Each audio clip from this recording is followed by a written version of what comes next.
All right, walk-in talkers. We had a fantastic discussion last week about Eve. We really had a great time discussing all the five O's and the situation that she was in and how the five O's related to Eve and how she was living at the time. If you weren't here, I'll just briefly go over what the five O's are. They are order, opportunity, opposition, obedience, and outcome. And as a quick summary, order, you have your life in order. You're following Jesus's example. Opportunity, God presents us with challenges and opportunities that can come in all forms, shapes, and sizes. And that's why we're discussing all the women in the Bible to see what opportunities God provided for them. Opposition, hey, anytime that you're doing something for God, you are going to be opposed. And how we handle that opposition is by the next O, which is obedience. Continuing to be obedient in spite of opposition, in spite of our feelings, in spite of other people's feelings. And then lastly, the outcome. And sometimes that outcome is not exactly what we expected, but God is in control, and it is the outcome that He wanted in the end. All right, so how did this relate to Eve? Well, I'll just do a brief summary. I encourage the ladies who were in the discussion to add what they said or what they added, because I heard some brilliance going on. Everybody had something to say. I believe everybody learned something, and if they didn't learn something, then it was a good refresher on the Adam and Eve story. But in Eve's case, a quick summary is that when it came to order, God put them in the garden. That was order. They were conversing with God every day. That's the order. Opportunity is, one of the opportunities was God telling them, hey, this is something that I don't want you to do, which was to eat the fruit. And they probably did that for a long time. Opposition came along, and that's the snake coming in and saying, hey, if you eat that fruit, you'll be like God. So that's opposition tempting them. Did they stay obedient? Like I said, it could have been for a long time, but no. They ate that fruit, and all it took is one time, and they had to deal with the outcome, which was being kicked out of the garden. So it's a sad story in the sense that in the end, they were kicked out of the garden. It was also a great story in the sense that God's promise is that we would die, but they didn't die just then. They became the parents of, an entire world, right? Okay, so that is for Adam and Eve. Now, the next challenge that we have with the five O's is going to be Noah's wife, right? Her name, according to the experts, they seem to agree that it's Naamah or Naamah. I'm not quite sure how you say it, but we're going to say Naamah. And we're going to see, because in her case, she was not mentioned as much in the Bible, but we ladies know, just because we are not mentioned in the Bible as much, based on what her husband was going through, we know she was going through it too. And we can only imagine what her thoughts were, what her thought process was, the sacrifices that she had to make. And those are the things that we are going to discuss today when it comes to the five O's, so keep that in mind. And we're going to do the same thing that we did last week. I am going to say, hey, if you know the story, or if you don't want to listen to my voice, then feel free to end the video now. But if not, let's listen to the story of Noah and his wife, Naamah.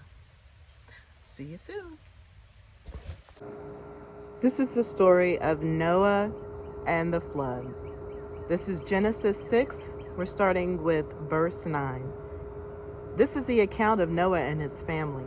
Noah was a righteous man, blameless among the people of his time, and he walked faithfully with God. Noah had 3 sons, Shem, Ham, and Japheth. Now the earth was corrupt in God's sight and was full of violence. God saw how corrupt the earth had become, for all the people on earth had corrupted their ways. So God said to Noah, I am going to put an end to all people, for the earth is filled with violence because of them. I am surely going to destroy both them and the earth. So make yourself an ark of cypress wood, make rooms in it, and coat it with pitch inside and out. This is how you are to build it. The ark is to be 300 cubits long, 50 cubits wide, and 30 cubits high. Make a roof for it, leaving below the roof an opening 1 cubit high all around. Put a door in the side of the ark and make lower, middle, and upper decks. I'm going to bring floodwaters on the earth to destroy all life under the heavens. Every creature that has the breath of life in it, everything on earth will perish. But I will establish my covenant with you, and you will enter the ark, you and your sons and your wife and your sons' wives with you. You are to bring into the ark 2 of all living creatures, male and female, to keep them alive with you. 2 of every kind of bird, of every kind of animal, and of every kind of creature that moves along the ground will come to you to be kept alive. You are to take every kind of food that is to be eaten and store it away as food for you and for them. Chapter 7. The Lord then said to Noah, "Go into the ark, you and your whole family, because I have found you righteous in this generation. Take with you 7 pairs of every kind of clean animal, a male and its mate, and 1 pair of every kind of unclean animal, a male and its mate, and also 7 pairs of every kind of bird, male and female, to keep their various kinds alive throughout the earth. 7 days from now I will send rain on the earth for 40 days and 40 nights, and I will wipe from the face of the earth every living creature I have made." And Noah did all that the Lord commanded him. Noah was 600 years old when the flood waters came on the earth, and Noah and his sons and his wife and his sons' wives entered the ark to escape the waters of the flood. Pairs of clean and unclean animals, of birds and of all creatures that move along the ground, male and female, came to Noah and entered the ark, as God had commanded Noah. And after the 7 days, the flood waters came on the earth. In the 600th year of Noah's life, on the 17th day of the 2nd month, on that day, all the springs of the great deep burst forth, and the floodgates of the heavens were opened. And rain fell on the earth 40 days and 40 nights. On that very day, Noah and his sons, Shem, Ham, and Japheth, together with his wife and the wives of his 3 sons, entered the ark.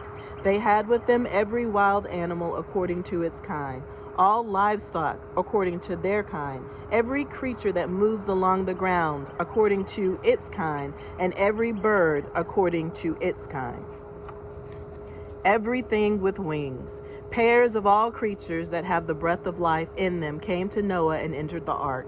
The animals going in were male and female of every living thing, as God had commanded Noah. Then the Lord shut him in. For 40 days the flood kept coming on the earth, and as the waters increased, they lifted the ark high above the earth. The waters rose and increased greatly on the earth, and the ark floated on the surface of the water. They rose greatly on the earth, and all the high mountains under the entire heavens were covered. The waters rose and covered the mountains to a depth of more than 15 cubits. Every living thing that moved on land perished: birds, livestock, wild animals, all the creatures that swarm over the earth, and all mankind. Everything on dry land that had the breath of life in its nostrils died. Every living thing on the face of the earth was wiped out. People and animals and the creatures that move along the ground and the birds were wiped from the earth. Only Noah was left, and those with him in the ark. The waters flooded the earth for 150 days. Chapter 8. But God remembered Noah and all the wild animals and the livestock that were with him in the ark, and he sent a wind over the earth, and the waters receded. Now the springs of the deep and the floodgates of the heavens had been closed, and the rain had stopped falling from the sky. The water receded steadily from the earth. At the end of the 150 days, the water had gone down, and on the 17th day of the 7th month, the ark came to rest on the mountains of Arad. The waters continued to recede until the 10th month, and on the first day of the 10th month, the tops of the mountains became visible.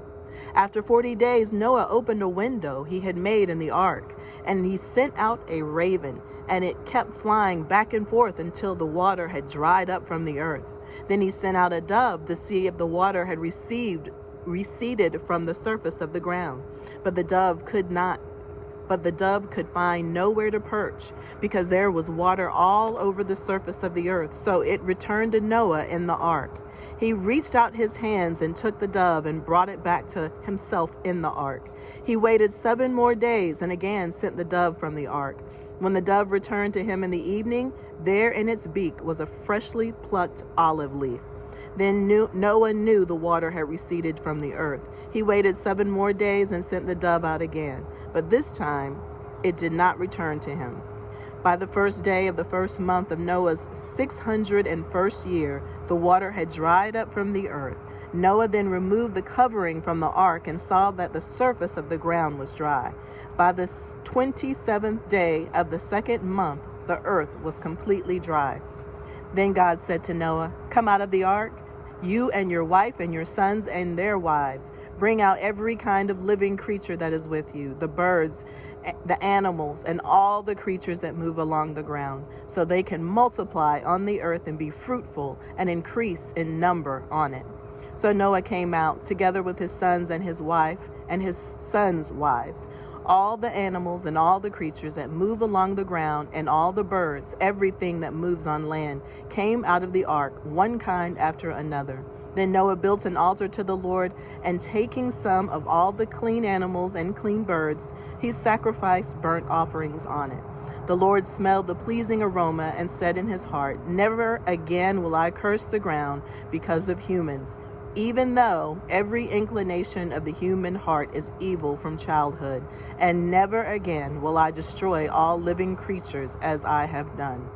As long as the earth endures, seed time and harvest, cold and heat, summer and winter, day and night will never cease."